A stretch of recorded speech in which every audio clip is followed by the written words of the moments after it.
A Texas police officer dragged a mother across the lawn by her hair. 3 weeks later, he was fired. But here's the part that should stop you cold. She's the one still facing possible charges. Royse City police clear his 3 colleagues. They seared the camera footage, and they referred the woman whose hair he pulled to the district attorney. Not him. Her.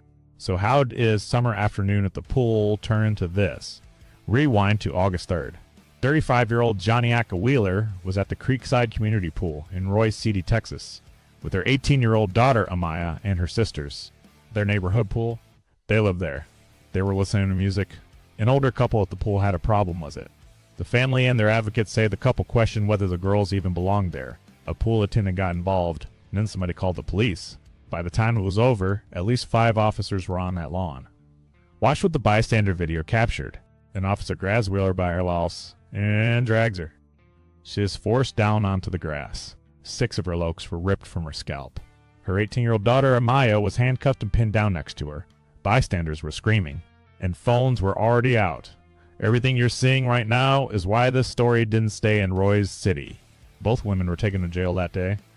A mother and her daughter arrested at their own neighborhood pool. The department dropped the charges, pending an internal investigation into the officer. That investigation would take 3 weeks. The family didn't wait quietly.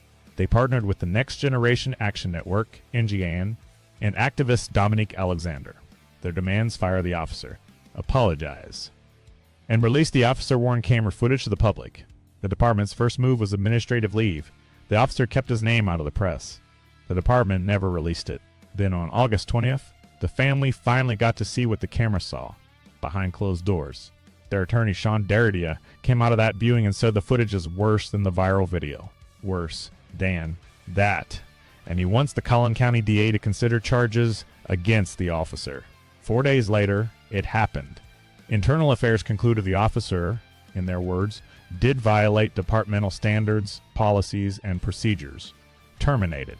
The Royse City Police Department announced the firing in a news release, while praising its own investigation and warning that interfering with officers will not be tolerated. The department has still never named him. Advocates identify the fired officer as Robert Crider. So a fired officer gets anonymity, and the family got handcuffs. Now the twist. In that same news release, the daughter, Amaya, will not face charges, but her mother, the woman dragged by her hair, was referred to the Collin County DA for resisting arrest and interfering with public duties. Sit with that timeline. August 3rd, dragged by her hair. August 24th, the officer fired for violating policy. And in between, the victim's name gets handed to prosecutors. The DA hasn't said whether they'll pursue it. The department defended the referrals in its own words. NGAN called the firing an important step, but said it cannot be the final step. Dominique Alexander put it bluntly, there is no training in American policing that teaches pulling hair as a compliance technique. Oh, and the 3 other officers on that lawn? Investigated. Cleared. No policy violations. And the footage, the attorney says, tells a completely different story. Still sealed. Still no charges against the fired officer. What do you think is on it?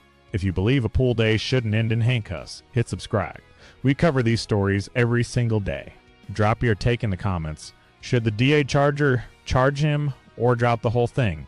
And look for our group on Facebook and help build the community.